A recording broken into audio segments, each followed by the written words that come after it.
Hey friend, I'm Brandon Gustafson. I help beginners like you launch their assisted living business in the next 12 months. In today's video, we're going to be getting into how much startup cost can you expect for a residential assisted living business in 2025. If you're interested in that, stick around for today's video. And make sure you also go grab the free underwriting calculator, assistedlivinginvesting.net, big blue box in the top right corner. And with that, let's get into today's video.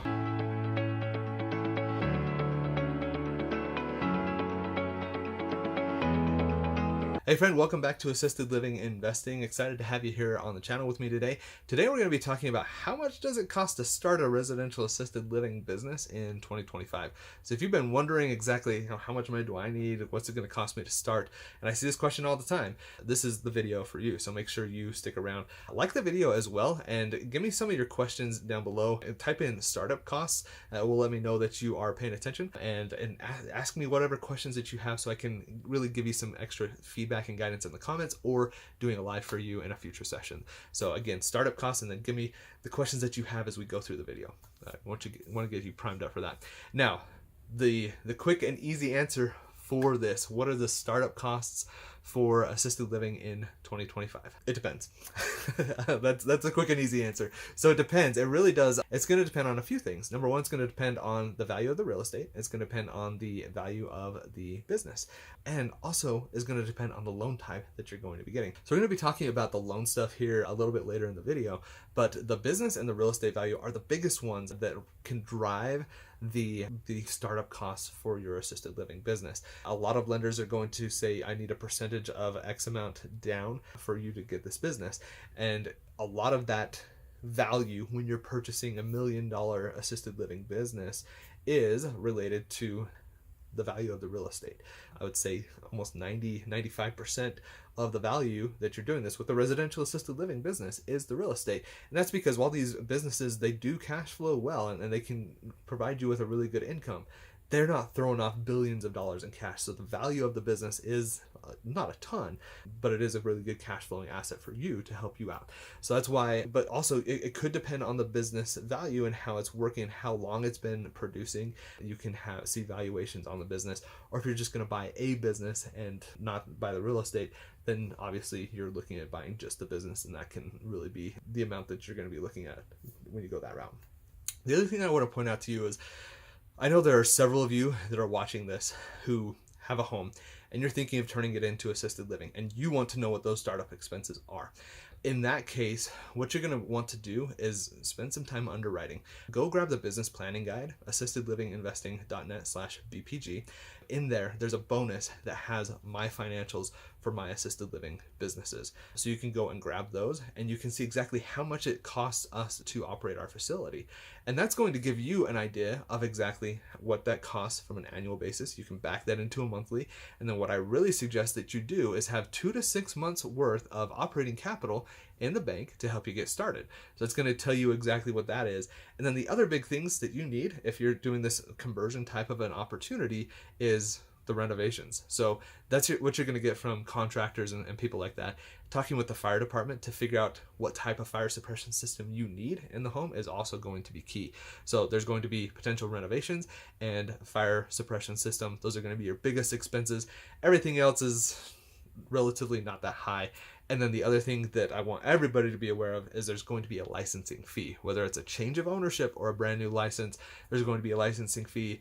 Depends on the state. I typically see, also depends on the size of the facility, but between anywhere from $5,000 to $20,000, typically on the lower end, but it does depend on the size of the facility. So that's something you will also want to be aware of. Those are the big expenses that I want you to be aware of. But as I mentioned, it does depend. And one of those reasons why it depends a lot is the loan, the type of loan that you're getting. So we're going to talk about that here as we move along in this video. So the 3 loan types that I really want you to be aware of are SBA, conventional or traditional mortgages, or private loans, private hard money type of loans. Those are the 3 big ones that are going to allow you to get into assisted living. And there's pros and cons to each of them, and we'll link up a video where I've talked about this in previous videos as well, so you can kind of really get a feel for exactly what that looks like. Those are the 3 big options that you have available to you to start your assisted living business. And each of them are going to have different down payments and loan terms that you should be aware of. Now, when it comes to the down payment amounts, when you're working with these different types of loans, an SBA loan is going to be typically between 15 and 20% down. So let's use easy math. I like to do easy math as much as I can. $1 million property. You have $1 million property you're going to buy on an SBA loan, 15 to 20% down. That's 150 to 200,000. That's going to give you an idea of exactly what that's going to cost from a down payment perspective. Now, if you're going with a traditional mortgage, $1 million property, typically you're going to be looking at 25 to 30% down. And this is because this is considered a investment property or a second home. It is not a primary residence. And so your down payments are typically going to be higher. You can't really tap into FHA type of loans when you're doing this. Now, VA benefits, they're going to be different. I'm not a veteran. I don't understand all the complexities and everything with a VA loan. Could be very different there. So if you're a veteran and you have access to that type of funding, number one, comment down below, let me know, because I'd love to learn a little bit more about that. But number two, talking with lenders is going to be your best option there. Now, let's talk about hard money or private money. This one really varies on the lender and their appetite for risk and what it looks like and what you're doing with the house. I've seen places that fund the entire project, so 0% down, or they'll ask you for a little bit of skin in the game, but a relatively low amount, up to 30% down. And it really does depend on how much work is being done, how much of a risk it is for that lender, and what they're willing to accept. And so that's what you could be looking at there. So 0 to 30% is $0 to 300,000. You know, there's a very broad range there. But typically, I would say you should be planning from a down payment perspective somewhere, you know, just let's ballpark it 20 to 25%, $200 to $250,000 on a $1 million property. That kind of gives you an idea what you're looking at there.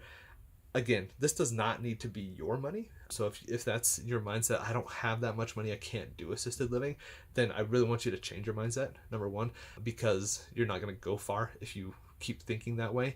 There are people out there that have money that want to invest. I'm working on ways to kind of connect people connect those types of people with those of you who need the money, but it's something that's in the works. And if you need some help and guidance with that, then type in funding partners down below. That will let me know that would be something that's super valuable for you. Funding partners, what I want you to chat down below. Speaking of which, when it comes to finding partner or investor, so if you don't have that down payment, I want to dive into a little bit of what you need to do in order to help you find that partner that's going to give you the money. And all of this comes back to kind of my 5-phase approach. And if you need some help and guidance with this, go apply to the mastermind program, alimastermind.com. I can help you out through the process. Free application. It lets me see if I can help you. If I can, I will send you all the details, and then you can decide if it's a good fit for you or not. So when it comes to this and finding that right partner, there's a few things you need to do. Number one is you have to build this business foundation. You need to have your business plan. You need to know what you're doing and be able to articulate it. People want to see this. They might not read it, but they want to see that you have it. They'll probably read at least the executive summary, but you need to have it, that they want to see it. And if you need some help with your business plan, I actually have a workshop that kind of goes through all of this on exactly how to build this. Go to assistedlivinginvesting.net/BFB for Business Foundation Basics and watch that workshop and go through it, and it will help you build a solid business plan that is specific to assisted living.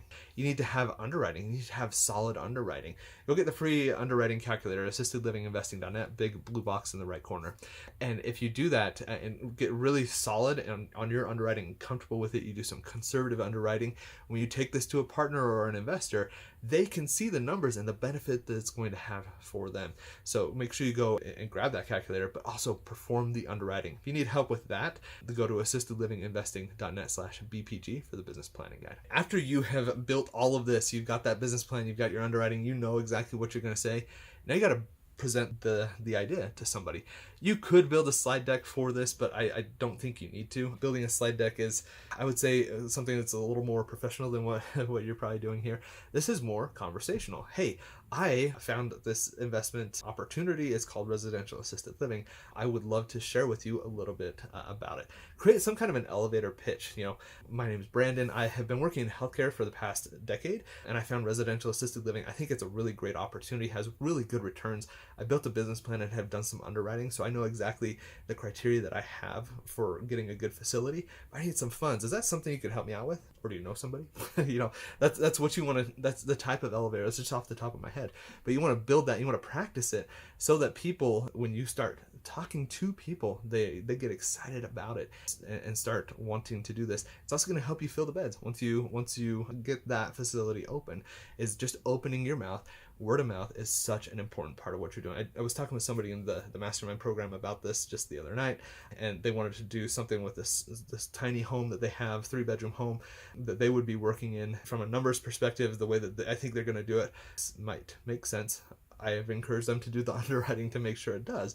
But the other thing that I said is, you got to start opening your mouth now. You got to start having conversations with people so they get excited about the deal and the opportunities that you have in front of you so that they can determine if it's a good fit for them or not. Now, once you have built all of that, business plans in place, and you got the underwriting, you've had the conversations, and you have found somebody that wants to work with you, now you got to draft an operating agreement.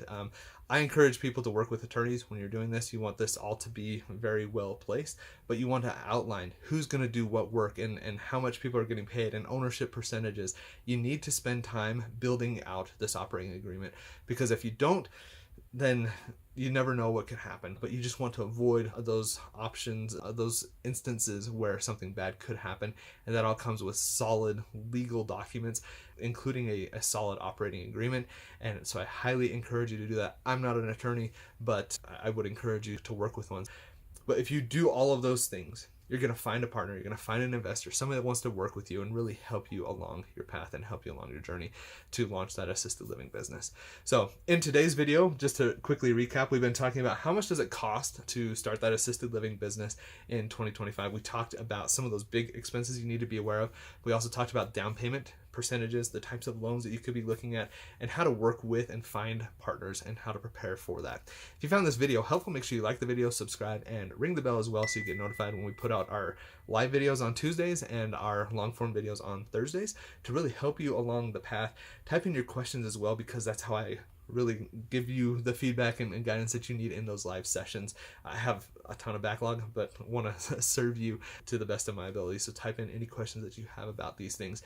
Go apply to the mastermind, alimastermind.com.